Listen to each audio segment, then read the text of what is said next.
started. Tonight from Canada. Okay, let's see. Let's try e4. I just did c4. e4, e5. Okay, I've had enough with the Scotch. I'm going to go back to playing the old Ruy Lopez, the old favorites. Okay, plays the Steinitz defense.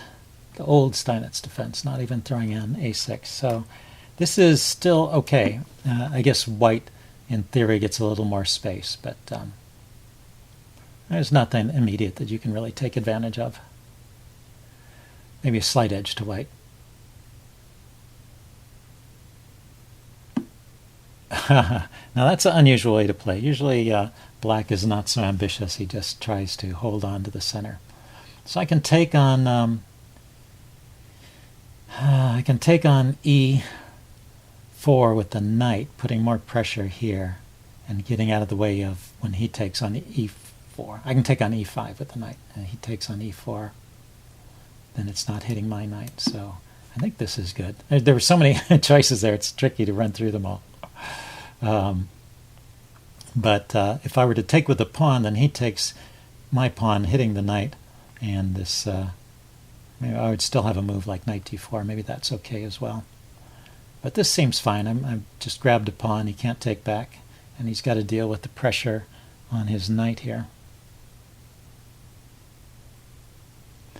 Yeah, usually usually black needs to be a little less ambitious in this opening. He's just got to try and hold on to the center. When he's playing a move like d6, if he goes from d6 to d5, he's kind of wasted a tempo there, and he should be in trouble at this point. So what's a good move here? This knight is still not threatened. I could play queen f3 and just threaten checkmate on f7 there. The knight's just sitting there. He's not threatening any of my pieces, so why not keep developing with threats? He can probably defend that with the bishop.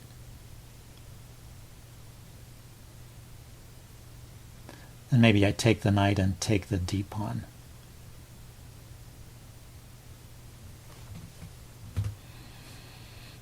I could take back with the bishop. That's the problem there. I was thinking taking with the pawn, I'd be threatening a pinned knight, but in fact, if he plays bishop e6, which makes the most sense there. Knight takes knight, knight takes knight, pawn takes pawn,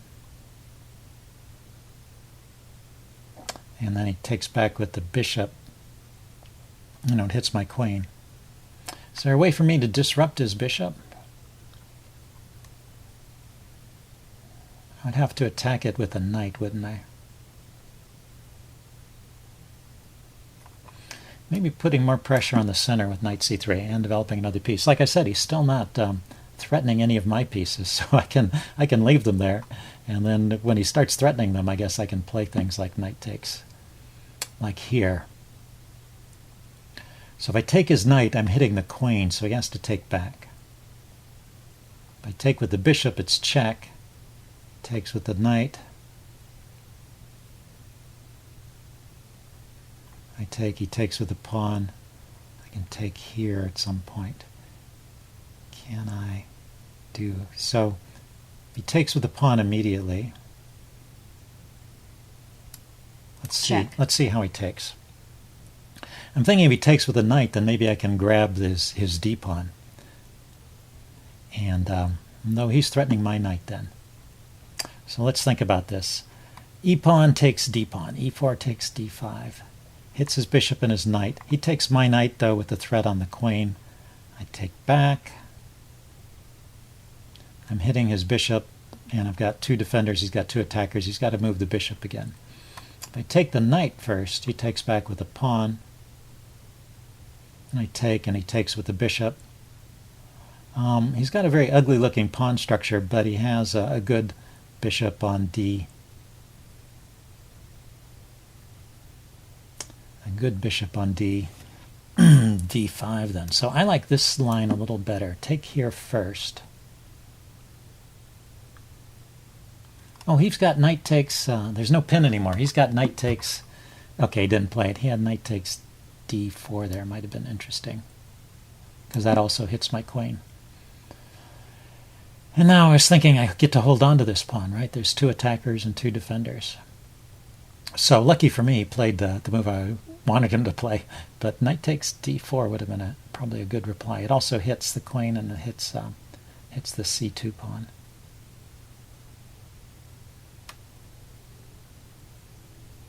He's got to move the bishop again. Then I can castle, and I think I can be satisfied with the results of the opening at that point. Just a couple pawns up, and even with control of the center. Huh?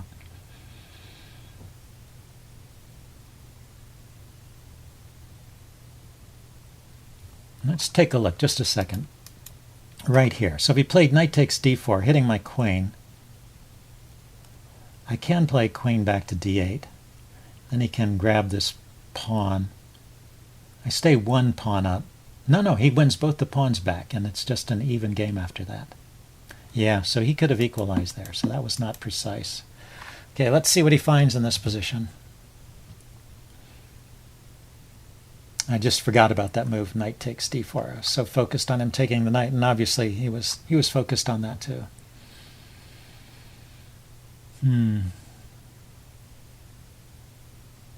Let's see, how long has he been thinking here? Okay, there he moved. Yeah, so I was just going to castle. Call it an opening success. Maybe develop the bishop, put the rooks in the center, push the pawns forward. I don't care if he takes there. Maybe bishop to f4 is a good place for it.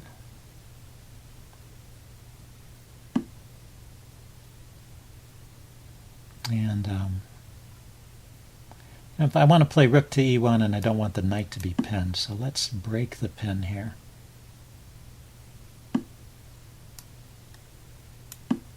Now this d pawn is loose, so if he has some tempo move with the bishop, I don't see it. So rook to e1, rook to d1, and push things through. Push those pawns through in the center. Okay, so he goes to bust up my pawn center. Yes, that's logical. But I can actually, can I push on?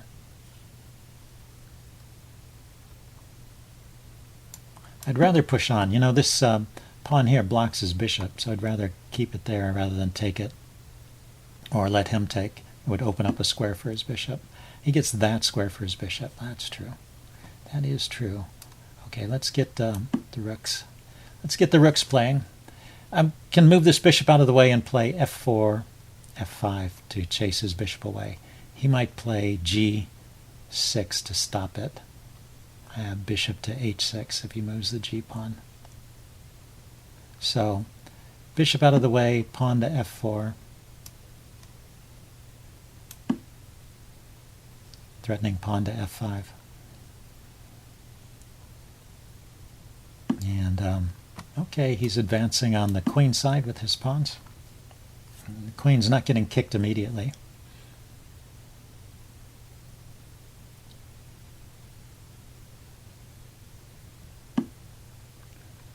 Now maybe he's threatening to kick the queen. Pawn takes, queen takes. Still doesn't look too bad to me. Let's chase that bishop back. Okay, so he's hitting the rook. And the rook was defending this pawn, but this pawn is no longer under attack, so it can go to e1, which is where it wants to go anyway. And just have to watch for checks along the dark diagonal delivered by the queen. So queen b6 might be interesting setting that up. Okay, but now let's push through in the center. This has got to be winning. You can't live with pawns and coming down on you like this. It's too dangerous. There are other ways to proceed too, like I could have thought about rook up and over and threaten mate on g7. But that pair of pawns on the 6th rank is really pretty dangerous. There's immediate threat of e7 with the fork. Okay, let's take first.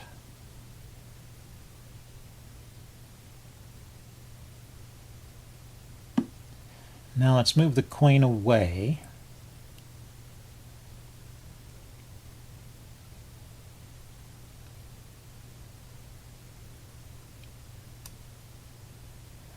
Maybe here. It's on a dark square where the bishop can't harass it. Although there is some, and the light squared diagonal towards his king is interesting too. But his bishop is covering that. Yeah, I have. Oh no! That was. Can I cancel that? Yeah, that's a pre-move. I was just trying to point out that the bishop could go to h6. At least I was able to cancel that pre-move in time. Okay, the queen came forward. It's getting away from the check. Queen here check is possible. Queen takes, rook takes, king takes. So that's not winning. Queen here, rook takes, rook takes, rook takes, bishop takes, king takes. Still okay for me. So we will push that pawn forward. Ask that rook where it wants to go.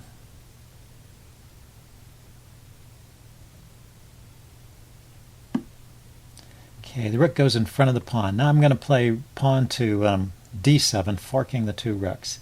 He can take this pawn, but I can take his rook with check. You don't see how he survives that. Check. He does get a check. Yeah, like I said, I always have to watch for that diagonal, but I think in this case, there's no follow-up there.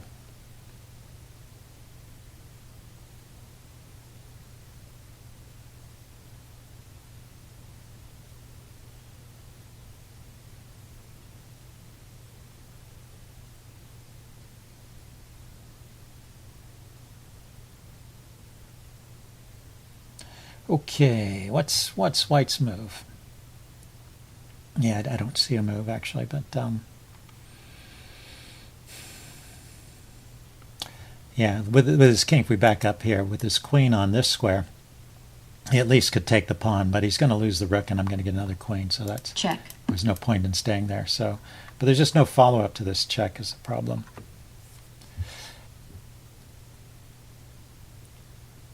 He can't save both his rooks. One of them is going, and okay. So it's a question of which rook should I take. I should take this one because he needs to take back with the rook. Then I can queen. Actually, that doesn't help, does it? Doesn't matter so much. Well, let's take this one anyway. Yeah, if I go there, I also have rook here check as an idea. He can block with the bishop, then I can take the rook. If I just push the pawn, then he can just take it. He's got a rook and a bishop covering that square. But this check. This looks like an idea.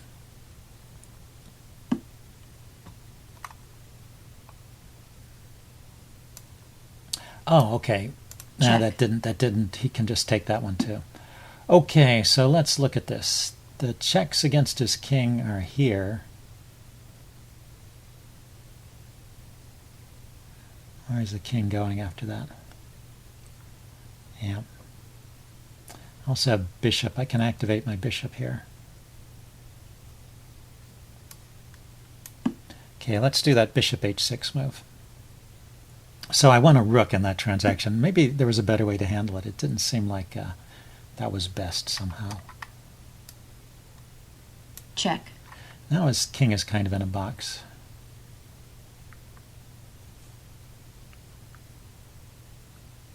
The bishop is covering his escape squares, so queen here threatens mate, and let's see, yeah, he can't guard that square with his bishop, and if his queen comes over, I can bring the rook down to pin the queen.